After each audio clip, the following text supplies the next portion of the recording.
ഇത് അവനെയും അവന്റെ പുനരുദ്ധാനത്തിന്റെ ശക്തിയെയും ഞാൻ അറിയുന്നതിനും.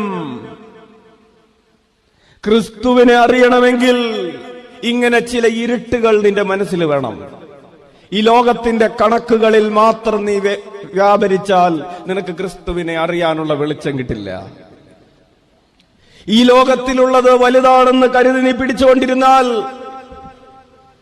നിനക്ക് ക്രിസ്തുവിൽ നിന്ന് വരുന്ന വെളിച്ചം കിട്ടില്ല. ഞാൻ ഇതിനെയെല്ലാം ഉച്ഛിഷ്ടം പോലെ കണക്കാക്കുന്നത്, അബ്രഹാം എല്ലാം ഉച്ഛിഷ്ടം പോലെ കണക്കാക്കിയത് അവന്റെ പുനരുദ്ധാനത്തിന്റെ ശക്തിയെയും. എന്താ പ്രിയപ്പെട്ടവരെ പുനരുദ്ധാനത്തിന്റെ ശക്തി? ഉയർപ്പിന്റെ ശക്തി എന്താണ്? ഉയർപ്പിന്റെ ശക്തി എന്ന് പറയുന്നത് മരണത്തിന്റെ മേലുള്ള വിജയമാണ്. ഈ ലോകത്തിലുള്ള അവസാന ശത്രുവാണ് മരണം. നമ്മൾ ചില നേരത്തെ പിള്ളേരോട് ചോദിക്കാറുണ്ട്, നിനക്ക് ജീവിക്കണോ മരിക്കണോ? ഒരാൾ മരിക്കണമെന്ന് പറഞ്ഞിട്ടില്ല, ജീവിക്കണം തന്നെ പറയാറ്. എങ്കിലും ഇതാ മരണത്തിന്റെ മേൽ ജീവന്, ഇനി ഒരിക്കലും മരണത്തിന് കീഴ്പ്പെടുത്താൻ പറ്റാത്തൊരു ജീവനെ കുറിച്ചുള്ള അറിവാണ് പുനരുദ്ധാനത്തിന്റെ ശക്തി. അതായത് നീ മരിച്ചാലും പേടിക്കണ്ടെന്ന്, നീ മരിച്ചാലും നിനക്കൊരു നഷ്ടവും ഉണ്ടാവുകയില്ല എന്നുള്ള അറിവാണ് പുനരുദ്ധാനത്തെ കുറിച്ചുള്ള അറിവ്. നീ ഈശോയ്ക്ക് വേണ്ടി ജീവിച്ചു, നീ മരിച്ചുപോയി, നിനക്കൊന്നും നഷ്ടപ്പെട്ടിട്ടില്ല.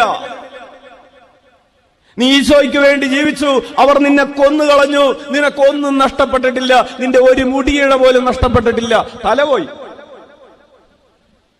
തല പോയപ്പോഴും ഒന്നും നഷ്ടപ്പെട്ടിട്ടില്ല എന്നുള്ളൊരു അറിവുണ്ടല്ലോ. ആ അറിവാണ് പ്രിയപ്പെട്ടവരെ പുനരുദ്ധാനത്തിന്റെ ശക്തി എന്ന് പറയുന്നത്. ഈശോയ്ക്ക് വേണ്ടി ജീവിച്ചു, പലതും നഷ്ടപ്പെട്ടു.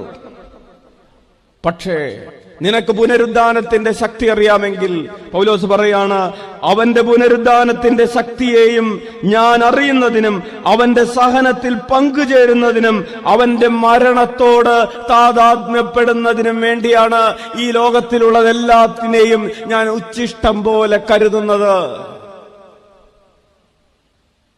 പണത്തെ ഉച്ഛിഷ്ടം പോലെ കരുതുന്നു, തറവാട് മഹിമയെ ഉച്ഛിഷ്ടം പോലെ കരുതുന്നു, സുഖത്തെ ഉച്ഛിഷ്ടം പോലെ കരുതുന്നു, ഒന്നും വേണ്ട എന്ന് പറയുന്ന സ്വാതന്ത്ര്യത്തെ, എനിക്ക് ഇഷ്ടമുള്ളതുപോലെ ജീവിക്കാനുള്ള സ്വാതന്ത്ര്യത്തെ ഉച്ഛിഷ്ടം പോലെ കരുതുന്നു.